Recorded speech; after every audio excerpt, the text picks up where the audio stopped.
Good afternoon from Starbase, Texas. I'm SpaceX's Dan Hewitt, and that right there is 33 Raptor engines on the aft of the bottom end of Super Heavy Booster number 9 on the launch mount here at Starbase, getting ready, counting down for a static fire today. As of this moment, propellant is loaded on board the vehicle. We started that a little over an hour ago. As you can see, we only look about half of the vehicle fully frosty. As for a static fire, we do just about a full load of the liquid oxygen and only a partial load of the fuel, that liquid methane on board. That's all we need for a static fire test.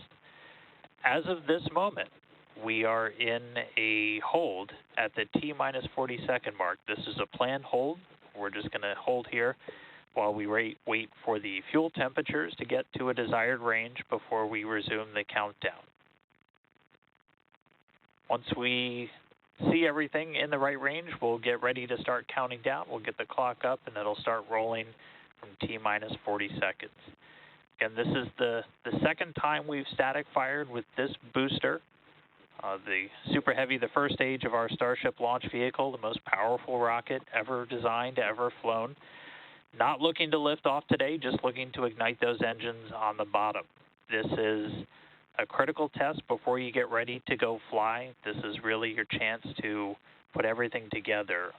All of the different systems on board the rocket, propellant handling, the engines themselves, all of the ground support equipment, all of our operators who are going to be responsible for flying this vehicle with Starship on top during that next flight.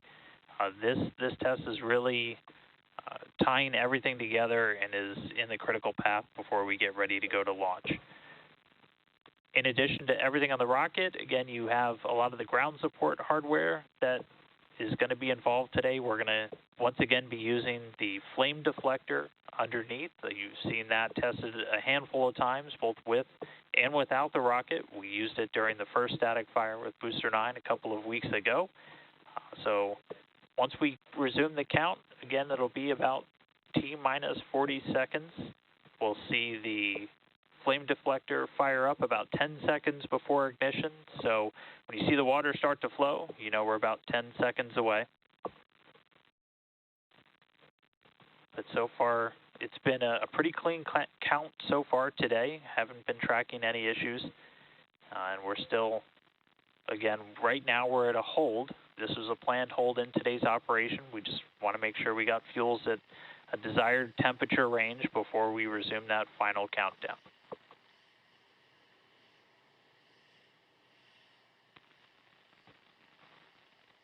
And so with static fire, we're looking to do what's called a flight-like startup. So this is us putting the hardware in essentially a flight-like environment, as close to what it's going to see on an actual launch day. And this really gives you an opportunity to see how all the hardware behaves when it's all interacting together.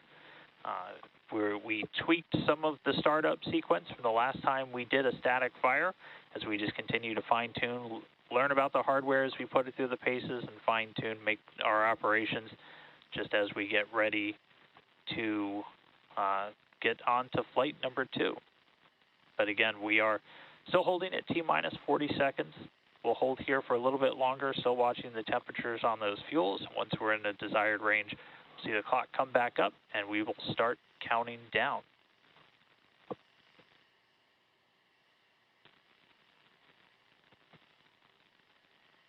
And again, you're going to see a lot of the different systems that will be there on flight day really working together. So we've got, obviously, everything on board the booster. As I said, we're not looking to lift off when we do a static fire. You only throttle those engines up to about 50% of their thrust. It is kind of cool to note, though, that even at just 50% power, a Super Heavy has more thrust than a Falcon Heavy at full power. So Super Heavy packs a pretty big punch when it's at full thrust, and we'll see it there once we actually get to a launch day. But you only ramp up to about 50% of the total thrust on those engines.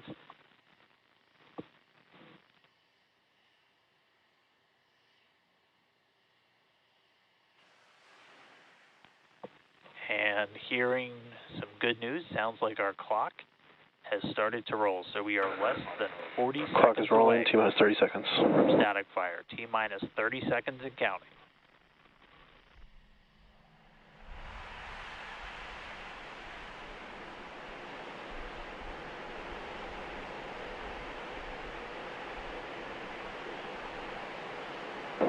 T-minus 10. 5, 4, 3, 2, 1. Ignition. Plus 1, 2. Full duration.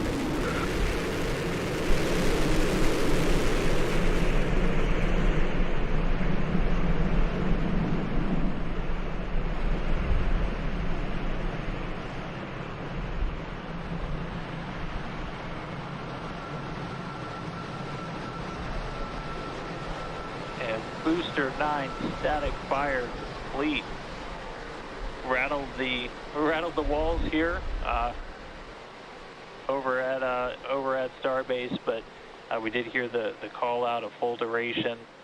At this point, the teams can start going through the data, look at how many engines fired, how all the tanks behaved, everything. But great to see Booster 9 lighting up down here in South Texas once again.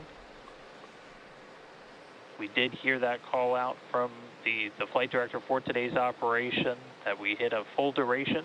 We were targeting about a 6-second firing of those engines. But Booster 9 static fire number 2 complete.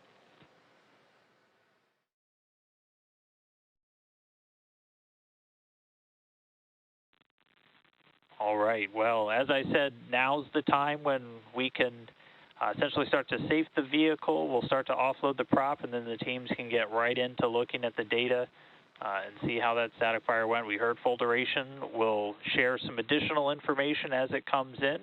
I know everybody is excited to hear how many engines lit. We'll get that data and share that a little bit later. But everything went off today. With that, we're going to go ahead and wrap up. Thanks for tuning in for some more development testing here with Starship. Definitely a reminder that a lot of space operations still coming this weekend. We're getting ready to launch Crew 7 to the International Space Station. That coming in the early hours Eastern Time tomorrow. And then we'll have a Starlink launch, assuming that gets off the pad, a Starlink launch later on Saturday night. So be sure to stay tuned in to us on social, on the web for progress updates with everything down here at Starbase and Starship as we continue the march on to flight number 2. So thanks for tuning in real quick this afternoon. I'm SpaceX's Dan Hewitt, and we'll see you next time at the Gateway to Mars. So long.